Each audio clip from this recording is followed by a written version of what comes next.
ქვეყნის შესახებ, სადაც ჯერ არ ყოფილხარ პირველი წარმოდგენა თვითმფრინავის ილუმინატორიდან გექმნება. მოშიშვლებული ოქროსფერი მიწა ზემოდან უსიცოცხლო მოსჩანს. პირველად შეიძლება გაიფიქრო, რომ ამ ქვეყანაში ცხოვრება შეწყდა.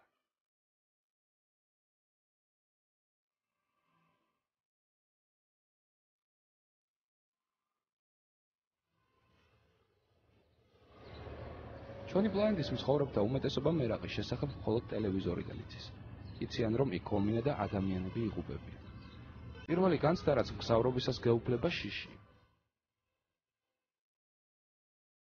მაგრამ საკმარისია მიწაზე ფეხი დადგა და ჰაერის პირველი ულუფა ფილტვებში ჩაუშვა, გაჩვენება, რომ სუნთქვა გეკურება.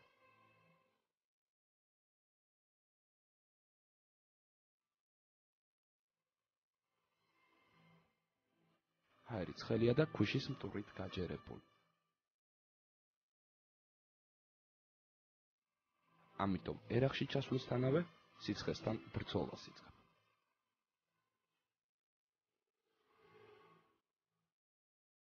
ქვიშის ნისლში გახვეულ უკაცრიელ ჰორიზონტზე ალაგ-ალაგ დიდი მწვანე პალმები და გამხმარი ხეები მოსჩანს.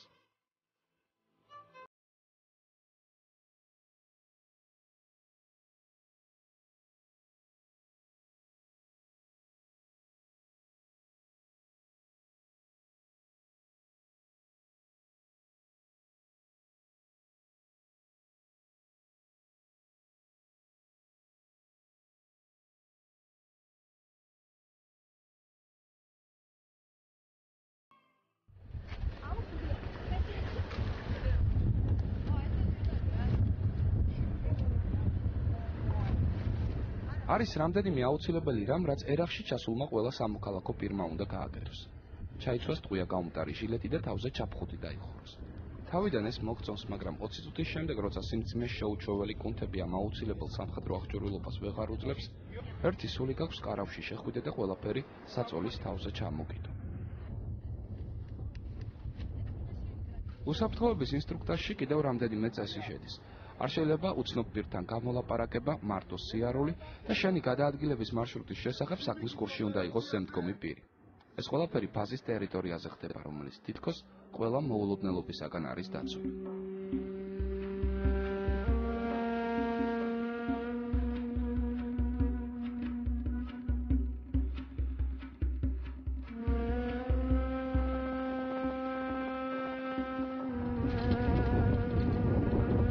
ვასიტის პროვინციის დელტა ბაზა 35 კვადრატულ კილომეტრზეა გაშლილი.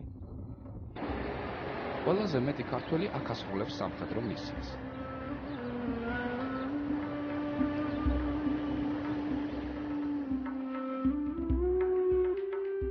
თელ ტერიტორიას ჰაერიდან დირიჟაბლი აკონტროლებს და ნებისმიერი ადამიანის გადაადგილება დელტა ბაზის შიდა თუ გარე პერიმეტრზე ვიდეო თვალს მიღმა არ რჩება.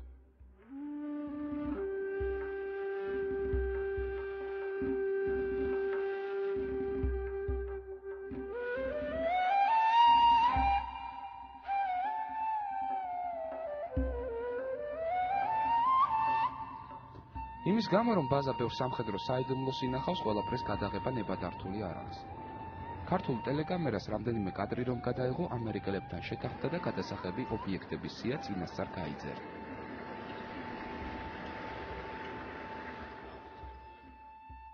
ვასიტის პროვინციის დელტა ბაზა ამერიკელების ხელში ზუსტად 5 წლის წინ გადავიდა.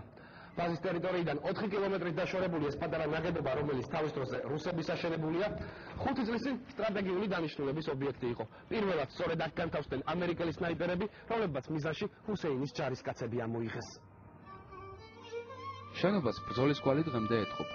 გარედან მთლიანადაა დაცხრილული და შიგნით ისევ ყრია 5 წლის წინ ნასროლი ტყუის ჰილზები.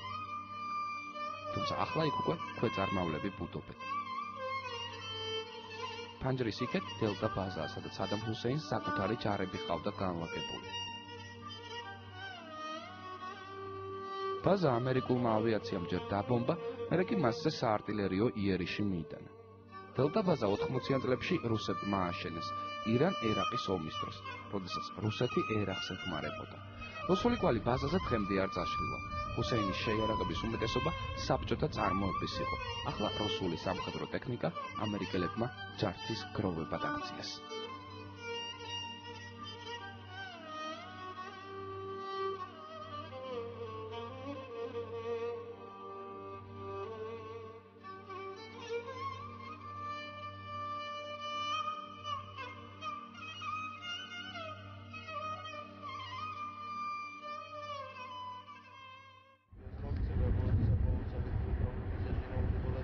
ქართველებისთვის დელტა ბაზაზე სიმშვიდე მაშინ ირღვევა, როცა მამა ისააკი ნაკურთხი წყლით ხელში ეკლესიიდან გარეთ გამოდის და მგზავრობის მსურველთათვის ლოცვის კითხვას იწყებს. ეს იმას ნიშნავს, რომ ქართველმა სამხედროებმა ბაზის ტერიტორია უნდა დატოვონ და ქალაქში ან ბაზიდან დაშორებულ ჩეკპოინტებზე უნდა გავიდნენ. ნაკურთხი წყლის წვეთები ყველა სამხედროს და იმ მანქანას ებკურება, რომლითაც უნდა გადაადგილდნენ.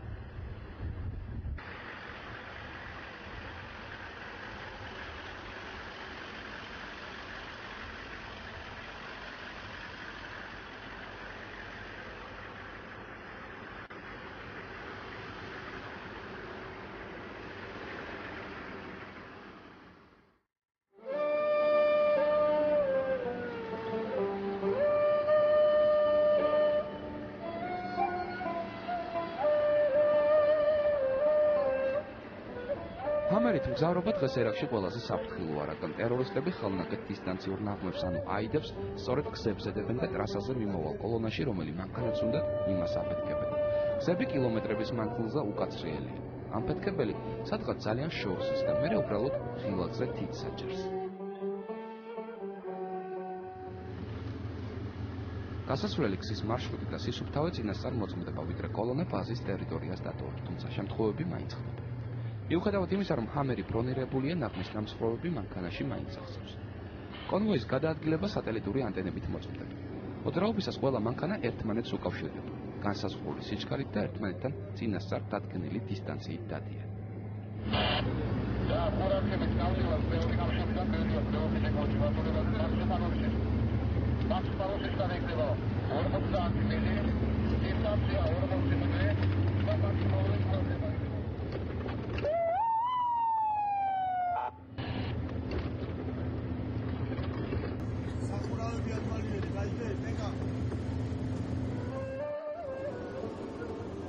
ყველა ჰამერში ხატები და ოჯახის წევრთა სურათებია გამკრული. ასე მათ ღმერთი და ოჯახი იცავთ.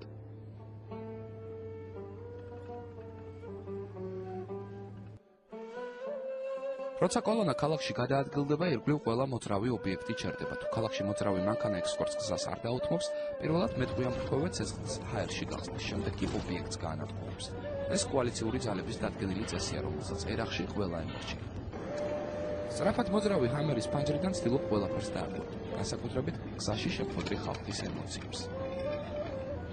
ჰამერის ხმაზე ქუჩაში ყველა ერაყელი ბავშვი გამოდის იმ იმედით, რომ მანქანიდან სამხედროების მიერ გადაგდებული წყლით სავსე პლასმასის ბოთლები შეხვდათ.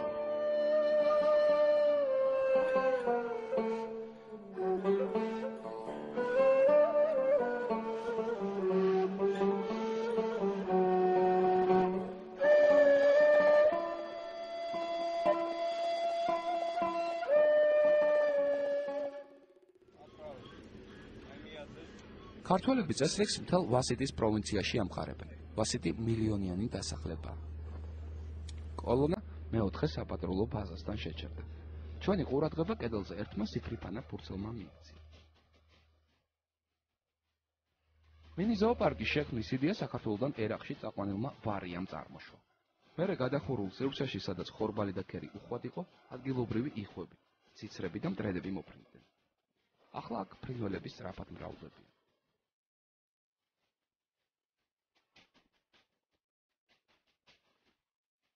ითხრა შავი ციკანი კი ქრთამია, ქართულმა ექიმმა ერაყელს უმკურნალო და გასამრჯელოც მიიღო. თავიდან ყავდა ერთი პატარა ქათამი, რომელიც საქართველოსთან წამოიყვანა ასეულმა. აქედან წამოვიდა ეს იდეა, რომ რაღაცა შინაური სამყარო შეგვექმნა და ზოგს გეძულობდი ზოგს, აი ამოტყოფები ბავშვები მოყავდათ დამწვრები, ისინი ადგილობრივი მოსახლეობა და ჩუქნიდნენ. უმკურნალოდ. კი. უგუნარად, ახლა კვერცხები დადეს, როგორც ხედავთ, იხვიზის, ინდაური, მეორე ინდაური, ეს ტროც კვერცხები აქვს თავის კვერცხებზე. ანუ ახალ-ახალი კვერცხები ყოველდღიურად გაქვს. არა, კვერცხს არ ავჭამთ. და ბატის თავის კვერცხებზე. გვაინტერესებს, რომ გამოიჩეკო. და ნახოთ რა გამოვა. დედალი ცოცხალებს მოხარშული რაღაცაზე. არა, წამის გამო არ გავაკეთებთ. უბრალოდ შემოდის აქ ჯარისკაცი, შეხედავს თავისი სოფელი ახსენდება, თავის სახლი ახსენდება რაღაცა და გულს აყოლებს, რამისთვის გავაკეთეთ.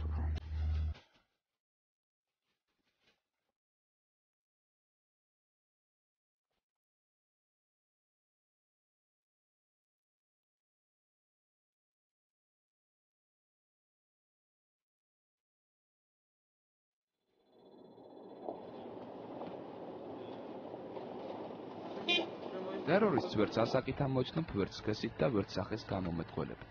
გზებზე ქართველების საკონტროლო გამშვები პუნქტებია. მოწმდება ყველა საეჭვო მანქანა. ერაყელების უმეტესობას ძველი მანქანები ხავს. მანქანის საღებავს მზის მწყნვარება ისე ახუნებს, რომ თავდაპირველი ფერი რადიკალურად იცვლება. ცხრეკა დადგენილი წესის მიხედვით ხდება, რომელსაც თარჯიმანი ესწრება. სახემას აუცილებლად დამალული აქვს, რადგან ის ადგილობრივი მცხოვრებია, რომელმაც არაბულთან ერთად რუსული ენაც იცის.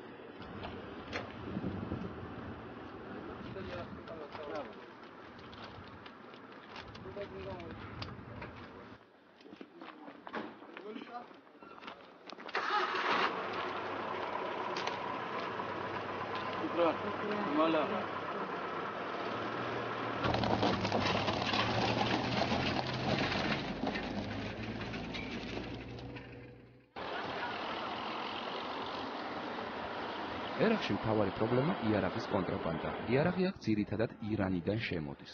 ირან-ერაყის საზღვართანაც ქართველი სამხედროებით განან. ნებისმიერი პირი, ვინც საზღვარსკვლელს საგულდაგულოდ მოწმდება. ერაყში ირანელები უფრო მხნედ და შეძლებულად გამოიყურებიან.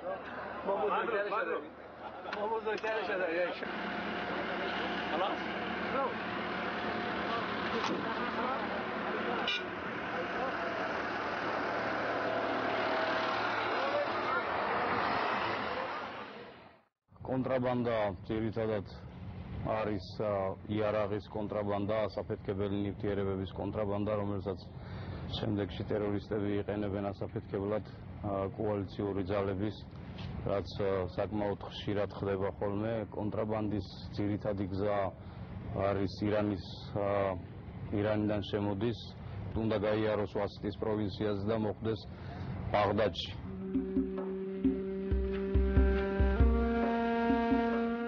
ერაყში ყოფნის პირველი დღე დასრულდა. საღამოს ჰაერის ტემპერატურა 5-7 გრადუსით დაბლა იწევს და სუნთქვაც ადვილდება. დელტა ბაზაზე ღამით გართობის დრო იწყება. ქვიშის სტომრებით შემოღობილ სტადიონზე ქართველების გუნდი უგანდელებს ეთამაშება.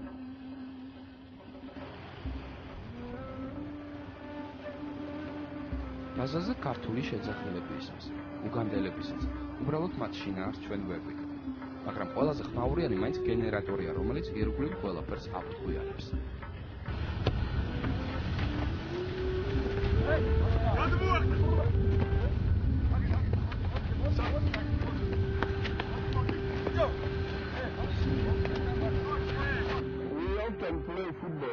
ფეხბურთს ხშირად ვთამაშობ. ალბათ ქართველები ვიდრე აქ ჩამოვიდოდნენ, სულ ფეხბურთს თამაშობდნენ.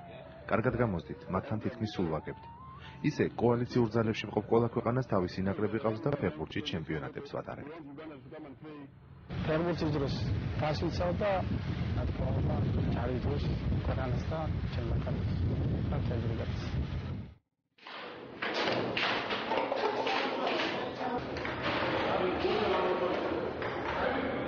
ფეხბურთი ერთადერთი გასართობი არ არის. ბაზაზე დიდი ცენტრია, რომელიც 48 საათის მანძილზე ყველა სამხედროსათვის ღია.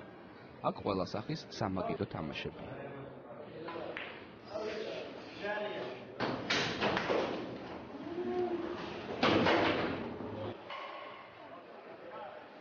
ასევე ფუნქციონირებს დიდი სპორტული დარბაზი, სადაც კოალიციური ჯარების ყველა ჯარისკაცი საკუთარ ფიზიკურ მონაცემებს აუმჯობესებს. მაგრამ გუნდები მერე მაინც სამხედრო ფორმის ქვეშ იმალებენ. რაც ამგვარ დიდი ბიცეპსები და ტრიცეპსები გქონდეს, ამ ქვეყანაში თავდაცვის ერთადერთი საშუალება იარაღია.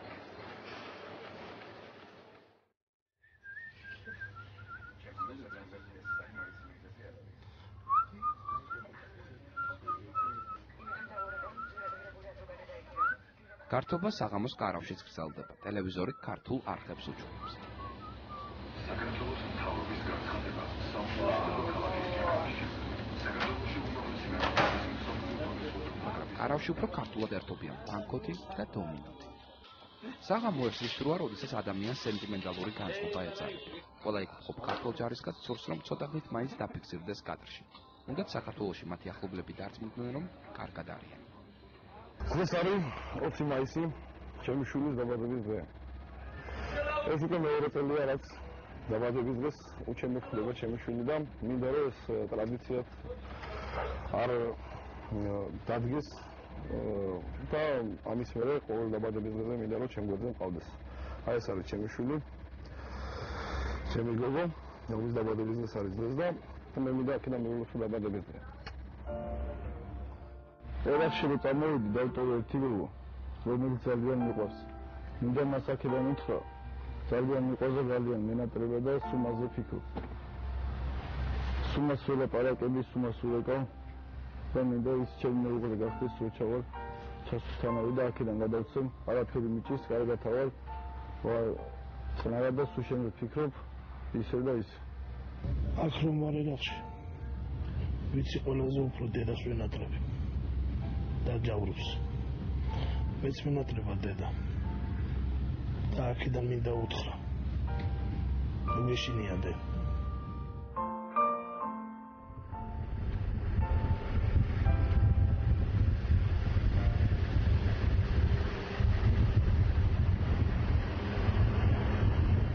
საღამოობით განწურთოს მხოლოდ მორიგეები ვერ ახერხებენ. ისინი ღამის განმავლობაში ბაზის მთელ პერიმეტრზე პატრულირებენ. როგორც წესი, შინა განაწეს ხამხამობით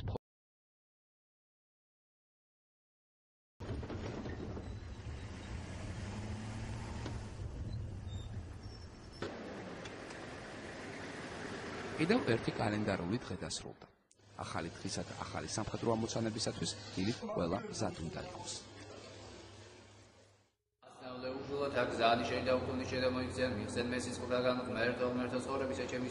კვირა დილას სირვაზე სამხედროები ეკლესიაში მიდიან. იქ იგუმენი ისააკი მსახურობს, რომელიც პირველ ქვეით ბრიგადას საქართველოდან გამოვიდა. წირვა ყველა წესის დაცვით ტარდება, ოღონდ მცირედი განსხვავებებით. მაგალითად, სასანთლეები ტყვია-წამლის შესანახი ყუთებისგან არის დამზადებული. სტიქაროსანს სტიქარშიგნით სამხედრო ფორმა აცვია და წირვის დროს ეკლესიის იატაკზე იარაღი აწვია.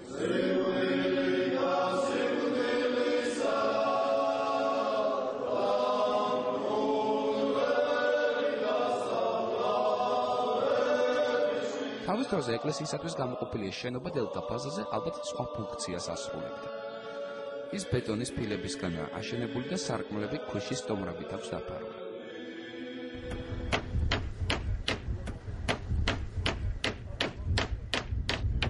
ახლა ერახში კიდევ ერთი ეკლესია შენდება დელტა ბაზიდან 60 კილომეტრის დაშორებით. მეორე საპატრულო ბაზაზე, სადაც ქართველები მსახურობენ. მამა ისააკმა ჯერ არ იცის, ვისი სახელობის იქნება ახალი ხის ეკლესია, რომელიც ერახში იქამდე იმოქმედებს, სანამ იქ ქართული მისია დარჩება. ჩვენ გვახსოვს ბრძოლები თუ ბასიანი ბრძოლა იყო და ბევრი ქართველების მიერ ჩატარებული ბრძოლები, როდესაც უფალი ეწეოდა მას, ხელულად ეწეოდა, წმინდა გიორგი იბრძოდა ჩვენს მხარეს ხელულად. ასე რომ ლოცვა აუცილებელია, რომ დაგვეხმაროს უფალი გაჭირვების დროს და გადაგვატანიოს ეს გაჭირვება და განსასწრებელი. აუცილებელია ლოცვა. სასადილოში ყველა ქართველი სამხედრო ერთმანეთს ხვდება, ყვება 4ჯერადია. მენიუში 50-ზე მეტი დასახელების საკვები შედის. თითო ჯარისკაცის გამოყვებაზე ამერიკის შეერთებული შტატები დღეში დაახლოებით $20 ხარჯავს. სასადილოში ინდოელი მომსახურე პერსონალია დასაქმებული, ამიტომ საკვების უმეტესობა ინდური სანელებლებით არის შეზავებული. რაც ბავშვობაში აღჭამი, აქავინასაური იმდენი ნაყირი ჭამი. არის ნამცხრეულობა, უგემრიელეს ნამცხრეულობა, რა ვიცი. წვენები, ხილი.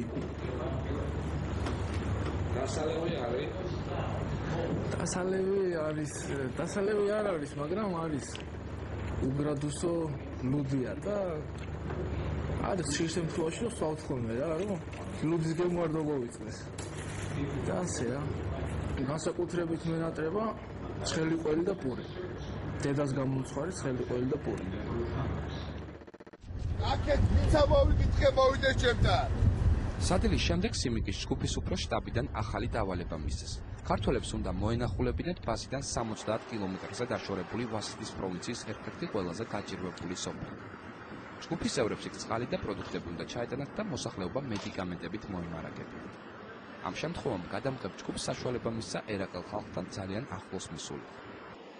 თუმცა ამისათვის ხელწერილი დავწერეთ, რომ სოფელში ქართულ სამხედროებს ჩვენი ნებით მიუყვებოდით. ახალი ინსტრუქტაჟის თანახმად, რომელიც გაგვაცნეს, გვეკრძალებოდა საუბარი. ერაყელი ქალისთვის თვალებში შეხედვა, რომ აღარაფერი ვთქვათ შეხებაზე და არც ერთ მათ მოწოდებულ ნივთს არ უნდა გავკარებოდით.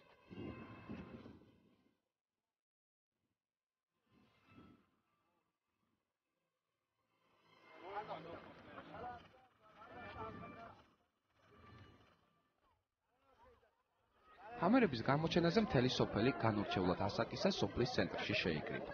ჯგუფს მოქმედებისათვის მხოლოდ 20 წუთი ჰქონდა განსაზღვრული, ამიტომ 20 წუთში ყველაფრის გადაღება უნდა მოგვეს. ჰუმანიტარული ტვირთის დარიგების დროს ბავშვები მანქანასთან ორმწყნივად განლაგდნენ, გოგონები ცალკე, ბიჭები ცალკე. მოთხოვნის თანახმად ისინი აუცილებლად ჩაცუცქულები უნდა ყოფილიყვნენ, რომ მათი კონტროლი არ გაცნებულიყო. ყველა თავის რიგს მორჩილად ელოდებოდა.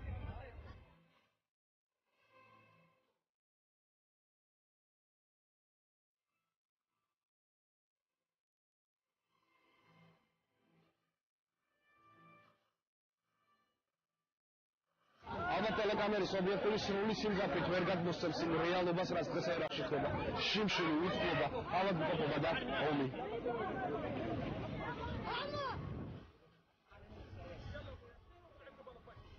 ერაყში მთავარი საჩუქარი მაინც წყალი. რიგში ერთი პატარა გოგონაც გამოჩნდა, რომლის მაისურზე ამერიკის დროშა იყო გამოსახული. ბავშვებს საკუთთან ერთად სათამაშოებიც ურიგდება, ესეც იდეოლოგიის ნაწილია. მოზარდს, რომელიც ამ ქვეყანაში იზრდება და რომელსაც აქამდე სათამაშო არ ჰქონია, უცხო ქვეყნის ჯარისკაცი კარგად უნდა დაამახსოვრდეს.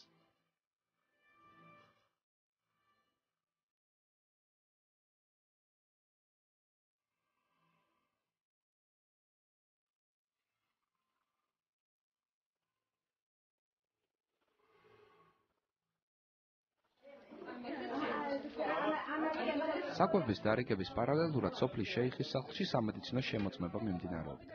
აქ ექიმები ქალებსა და ბავშვებს ინჯავდნენ. ოთახში ტელეკამერის გამოჩენამ დიდი უკმაყოფილება გამოიწვია. შეიძლება ოთახშიო რა, ქალებს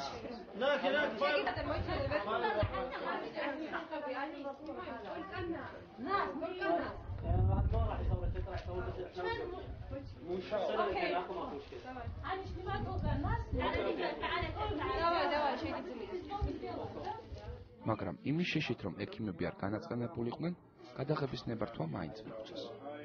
წნევის გაზომვა ერთ-ერთი მნიშვნელოვანი სამედიცინო მანიპულაცია აღმოჩნდა. თავიდან ბევრს ეგონა, რომ ეს პროცედურა ადამიანს დაავადებებისაგან ჰკურნავს, ამიტომ ხელზე სარტყლის დამაგრებას ყველა ითხოვდა.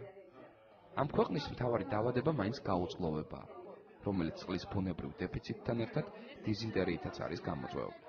ერაყულ სოფლებში სახლები ტალახისგანაა აშენებული. ძალიან პატარა ფართში 10-მდე ადამიანი მაინც ცხოვრობს. ამიტომ ხშირია ეპიდემიები, რაც ბავშვებში სიკვდილიანობის მაჩვენებელს ხდის. ამ ყველაფერს აქ ჭირს ეძახიან. ჩვენ მხოლოდ ალაჰი გუმფარველობს და ქართველებიც მან გამოგვიგზავნა. მათ ჩვენთან წყალი და საჭმელი ამოაქვთ, უკვე მესამედ. ხედავთ ჩემს სახეზე სვირინგებს. 2 წარბზე მაქვს და 1 ნიკაპზე. ეს იმას ნიშნავს, რომ ეს 3 შვილი მომიკვდა, 3-ვე ჭირით. თქვენ წარმოიდგინეთ, ამ სიცხეში დღეში მხოლოდ 1 ჭიქა-წყლის დალევის უფლება მაქვს. თუ ძალიან გაგვიჭირდა, სოფლის განაპირა ჭაობია და იმ წყალს სვამთ. ოღონდ ვადუღებთ და ისე.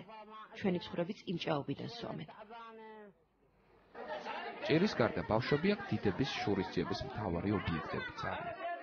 პატარა ბავშვები მოყავთ ძალიან ხშირად პირველი ხარისხის, მეორე ხარისხის დამწყობები.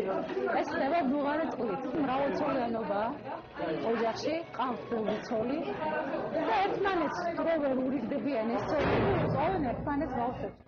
ამ სოფლის შეიხი ბასიმ აბედია, რომლის ოჯახიც რამდენიმე წლის წინ ტერორისტების თავდასხმის მსხვერპლი გახდა. სოფელში, რომელშიც თავს ძირითადად მეცხოველეობით ირჩენენ, ასრს ყველა მას ეკითხება. შეიხი არც ისე მდიდარია, როგორც ამ ტიტულის მქონე კაცზე კადრება, მაგრამ ამ სოფელში მას ყველაზე დიდი სახლი აქვს.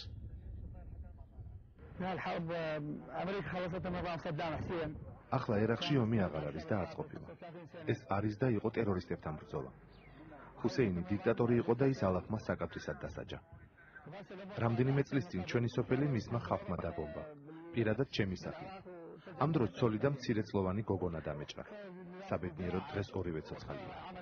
ერაყი უკვე თავისუფალია და ახლა ძალიან მალე ჩემი ქვეყანა ფეხზე დადგება. ქართველები ჰუმანიტარულ ტურს ვასიტის პროვინციის თითქმის ყველა სოფელში დაატარებენ. მას სამხედრო სამოქალაქო ოპერაცია ჰქვია.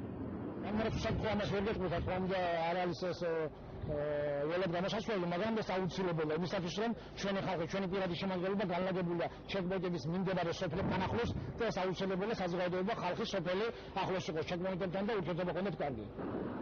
კოალიციურ ძალებს ყველა სოფელში თავიანთი ინფორმატორები ჰყავთ, რომლებსაც ფულს უხდიან და ისინი სამოსლოდ ამერიკელებს ტერორისტების შესახებ ინფორმაციას აწვდიან, მაგრამ ამ ქვეყანაში ბევრი ცხოვრობს ისეთი, ვისაც ამერიკელები ეზიზღება. არ ვიცი რამდენად კარგი გამოთქმა მოხს არაბულად, მაგრამ ეს წინადადება ქართულად სიტყვასიტყვით ზუსტად ასე ითარგმნება. სიკვდილი კოალიციურ ძალებს. მათთვის ვინც არაბული არის ის წარწერა ინგლისურადაცაა დატოვებული. დახოცეთ გამოგზავნილი ზანგები. ასეთ წარწერებს ხანდაზმულობა არ გააჩნიათ. ახალ-ახალი წყევლა მიტოვებული შენობების კედლებზე ყოველდღე ჩნდება. ჩემს უკან ქალაქი ალკუტია, ერაყის წითელი ზონა.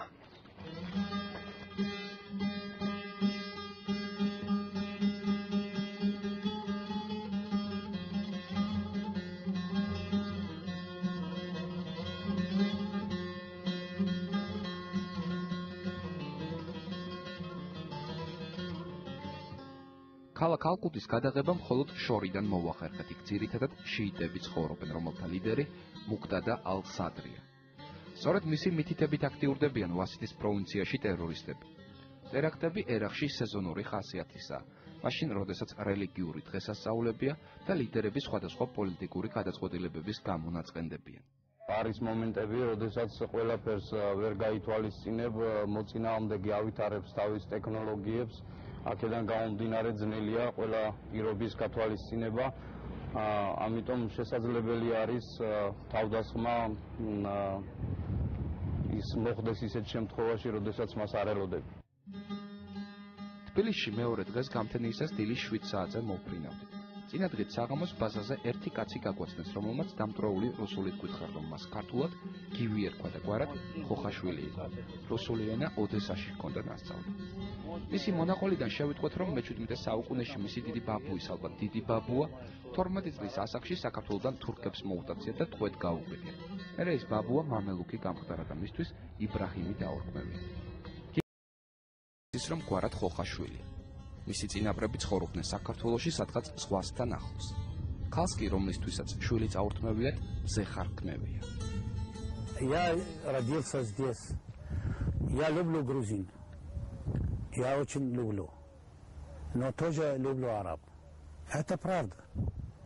Я не хочу говорить, потому что здесь родился, здесь работал, здесь женился, строить дом большой, машина. Но мой кровь люблю очень много. Мой кровь это. Если ты сейчас кровь взят, это грузин точно 100%. Он работал сначала Давид Паша. Сначала работал იმ იმედით, რომ სადმე ქართულ ხოხაშულს იპოვის, ამ ისტორიას ჯარისკაცებთან ხშირად ყვება და ჯერჯერობით უშედეგო. Грузия. Они взяли все только силы. Девушки они не взяли, только силы. Потому что они хотят армию. Они хотят армию. Они знают, что Грузия очень храбрые люди. Когда будет война, они воевать до конца. Поэтому они взяли все 10 лет, 9 лет, 12. У нас есть хороший художественный фильм на эту старую времени, когда украли два мальчика, Оча и Хвича, продали на Египте, одного в Европу продали, а второго египтяне взяли. И потом они воевали и встретились друг к другу. А это фильм я не видел. И я не читал истории за мамлуки. Фильм не видел. А когда я домой пойду сейчас, я этого фильма возьму и подарю. Можно мне подарить? Да, подарю. Большое спасибо. Диди Мадлу. Диди Мадлу. თბილისში მეორე დღეს დილის 7 საათზე გამოვფრინდით. ნათქვამია, სხვა ქვეყნიდან არაფრის წამოღება არ გვაქვს შტაბ-ჭრილებების გარდა.